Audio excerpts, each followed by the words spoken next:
Gangs of Wasseypur के बाद बहुत लोगों को लगा शायद मैं बिहारी लड़की हूँ जिसको बात अंग्रेज़ी में बात करना नहीं आता, या मेरी उम्र बहुत ज़्यादा है, उस तरह की चीज़ें उनको लगी। पर मैं I was prepared. See when you are young आप बहुत तरह के एक्सपेरिमेंट कर सकते हैं।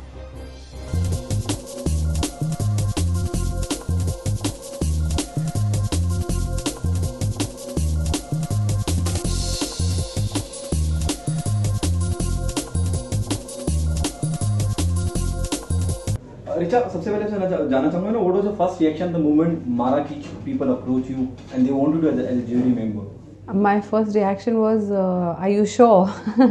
Because there are lots of great people on the jury, and I couldn't believe that they had selected me from India. That's all. I didn't believe it actually.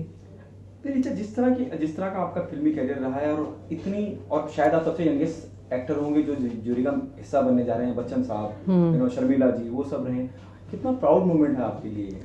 बहुत ही proud moment है, क्योंकि one of the best film festivals in the world माना जाता है Marrakesh, बिल्कुल premiere film festival माना जाता है। और उसमें अलग अलग तरह के सिनेमा से रिलेटेड लोगों से मिलना, उनसे बातचीत करना, मतलब meeting of minds and cultures, it's very exciting for me. Okay, क्या आप मानती हैं जिस तरह की फिल्मों का चुनाव आप करते चले, बहुत काम करने के बावजूद भी आप इस मकाम पे हैं, हालांकि ये कि लोग आपको एज ए ज्यूरी बुला रहे हैं जी, क्या आप मानती हैं जिस तरह की फिल्मों का आप चुनाव करती आई, वो भी एक कहीं सबब रहा है इस बात का, द रीजन बिहाइंड इट? देखिए, मैं भी इन फिल्मों का चुनाव करती हूँ, ये फिल्में भी मेरा चुनाव करती हैं। और क्योंकि जब मैंने करियर शुरुआत किया था अपना, अनुराग कश्यप ने मुझे गैंग्स ऑफ वासीपुर दी थी, क्योंकि वो पोजीशन ऑफ पावर में थे। तो मैं ये नहीं कह सकती कि सिर्फ मैंने चुनाव किया, ऐसी फिल्मों ने भी मुझे चुना है। ओके, रिचा, मसान की अगर मैं बात करूँ, स्टैंडिंग ओवेशन मिलना और उस फिल्म का कितना दखल मानती हैं आप अपने कैरियर में, और कितना टर्निंग पॉइंट रहा हो? टर्निंग पॉइंट का तो पता नहीं, बट फिलहाल जैसे माराकेश की जूरी में सिलेक्ट होने में आई थिंक मसान का बहुत बड़ा हाथ होगा, बिकॉज वो ही इकलौती मेरी ऐसी फिल्म है जो इंटरनेशनली जिसने इतना ट्रैवल किया और इतना अच्छा काम भी किया, बिजनेस वाइज भी और क्रिटिकल एक्लेम के तरह से भी देखा जाए तो आई थिंक माराकेश का तो श्रेय मैं मसान को ही देना चाहूँ। किस तरह की तैयारी है आपकी, और क्या क्या जहन में रहेगा, और क्या किसी से कुछ रेफरेंस लेंगे या किसी से कुछ ज्ञान लेके जाएंगे? आपका अपना खुद का इंडिविजुअल क्या सोचा है आपने when you be there on the board as a jury member? I think मैंने उनसे पूछा कि what do you want me to do, तो उन्होंने बोला जस्ट बी योरसेल्फ। तो मेरी वही तैयारी रहेगी कि मैं ऑनेस्टली अपनी बात साफ तरह से सामने रख सकूं, क्योंकि बहुत बड़े बड़े लोग जब बातें करते हैं तो मुश्किल हो जाता है अपनी बात आगे रखना, बड़े मतलब उम्र के लिहाज से भी और स्टेटस के ओहदे के हिसाब से भी। तो बस मैं कोशिश करूँगी कि अपनी छोटी सी आवाज़ उनके कानों तक पहुँचा दूँ, क्योंकि ज़रूरी है। उन्होंने अगर इंडिया से यंग एक्ट्रेस को चुना तो उसकी वजह ये भी रही होगी कि उन्होंने देखा होगा कि इंडिया में भी एक तरह का सिनेमा में बदलाव आया है, तो उस चेंज को कौन लोग रिप्रेजेंट करते हैं, उसलिए बुलाया। मैं अगर आपकी फिल्मों की बात, गैंग्स ऑफ वासेपुर की बात करूं, जिस तरह किरदार आपने निभाया है, सारे तरह उंगली काट देते हैं, करेगा नहीं, जिस तरह की ज़बान का आप इस्तेमाल करती हैं किरदार के लिए, तो कितनी स्टडी करती हैं, और how do you get in the skin of a character, you know? और बहुत कैची रहता है, जितने वक्त आप स्क्रीन पे हैं आप मानने रखती हैं, आपको लगता है कि हाँ, इतनी यंग एक्ट्रेस और एक बहुत ही बुजुर्ग एक यंग का एक्चुअली वही तो स्किल है कि आप यंग हो या ओल्ड हो, आप जो आप कर रहे हैं उसको कन्विंसिंगली ऑडियंस तक पहुंचा दे, उनको यकीन हो जाए कि आप वही हैं। तो गैंग्स ऑफ वासीपुर के बाद बहुत लोगों को लगा शायद मैं बिहारी लड़की हूँ जिसको अंग्रेज़ी में बात करना नहीं आता, या मेरी उम्र बहुत ज़्यादा है, उस तरह की चीज़ें उनको लगी। पर मैं I was prepared. See when you are young आप बहुत तरह के एक्सपेरिमेंट कर सकते हैं, क्योंकि आप यंग भी प्ले कर सकते हैं, ओल्ड भी प्ले कर सकते हैं, भाषा के साथ भी, बॉडी लैंग्वेज के साथ, बॉडी के साथ, बहुत सारी चीज़ें कर सकते हैं। तो मुझे लगा कि एज ए यंग एक्टर मेरे ऊपर ये जिम्मेदारी है कि मैं अपनी लिमिट्स को थोड़ा पुश करके आगे बढ़ूँ। ओके रिचा, आपके इंडस्ट्री के जो दोस्त हैं उनका क्या रिएक्शन है the moment they came to know you are becoming you will be a part of jury in Marrakesh?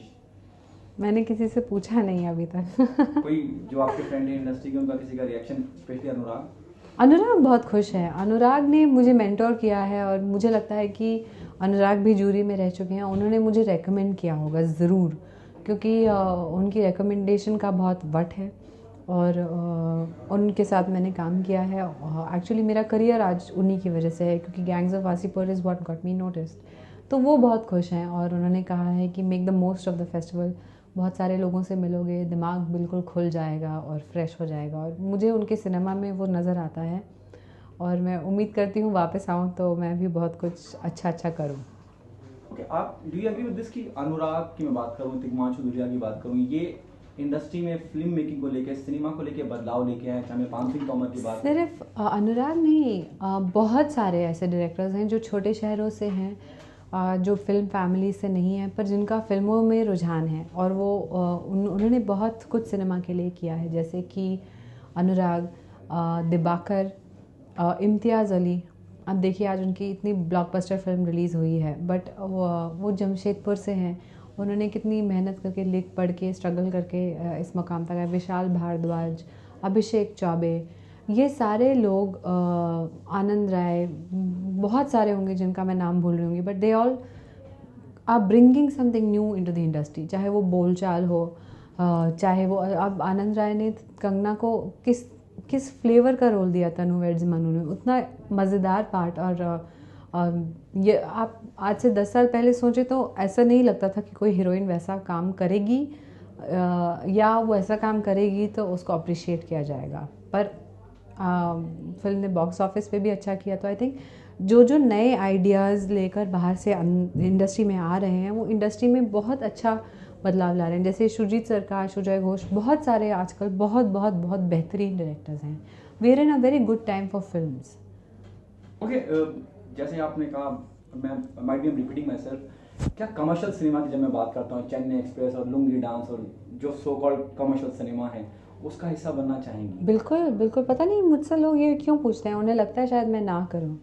हाँ, ऐसा बिल्कुल नहीं है, मुझे बहुत अच्छा लगता है कमर्शियल सिनेमा। इनफैक्ट मैं कमर्शियल सिनेमा देखते ही बड़ी हुई हूँ। हम में से सब जब बचपन में हम सोचते हैं हम एक्टर बनेंगे या जो भी, तो हमने वही फिल्में देखी हैं, शाहरुख खान की फिल्म है या बड़े कैनवस की अमिताभ बच्चन की फिल्म है या Madhuri Dixit, Sridevi. These are role models for people who are now in their 20s. That's because उस सिनेमा का एक बहुत अच्छा एल्योर था। मुझे लगता है उस तरह की फिल्में भी कम बन रही हैं आजकल, जो बहुत बड़े कुछ एक स्टूडियोज़ ही बनाते हैं और कुछ एक फिल्म मेकर्स ही बनाते हैं। But I would love to do it. I बहुत बड़ी वजह थी कि मैंने रामलीला को हाँ बोला, इसलिए क्योंकि मुझे संजय लीला भंसाली के साथ काम करना था, जो इतनी बड़ी और बेहतरीन फिल्में बनाते हैं। ओके, एक सवाल आपसे और पूछना चाहूँगा कि जैसे आपने कहा कि गैंग्स ऑफ वासेपुर के दौरान उन्होंने मुझे चुना और मैं फिल्म का हिस्सा बनी। Are you in that position just right now the moment post Masaan की अब आप फिल्में खुद चुनती हैं कि मुझे इसमें काम करना है और इसमें नहीं, या मुझे इसका हिस्सा बनना है और इसका नहीं? जी, मैं कोशिश तो करती हूँ। अभी अच्छा चल रहा है, थैंकफुली कुछ फिल्में रिलीज़ पे हैं और इट्स गोइंग वेल। क्या एक एक्टर के लिए मसान जैसी अच्छी फिल्में करना जरूरी है, जब हम कमर्शियल एस्पेक्ट को छोड़ के बात करते हैं कि आपको अपने आप को नोटिस कराना है एज एन एक्टर? देखिए, इसका जवाब सिर्फ ये है कि अभी आप बहुत सारी 200 करोड़ की फिल्में पकड़ लें, ठीक है, या 100 करोड़ की, उनमें से आप कितनी दोबारा देख सकते हैं? मसान ऐसी फिल्म है जो यादगार फिल्म है, जो सिनेमा में गिनी जाएगी, जिसको अवार्ड मिलता है और जिससे लोगों की पहचान बनती है, एक अच्छी शुरुआत होती है। तो आई थिंक हर इंसान अच्छी फिल्म को पहचानता है, चाहे वो सड़क पे चलने वाला हो, रिक्शे वाला हो या बहुत इंटेलेक्चुअल कोई हो। अच्छी फिल्म की पहचान सबको होती है। अच्छी फिल्म में ग्लैमर नहीं होता, वो अलग बात है।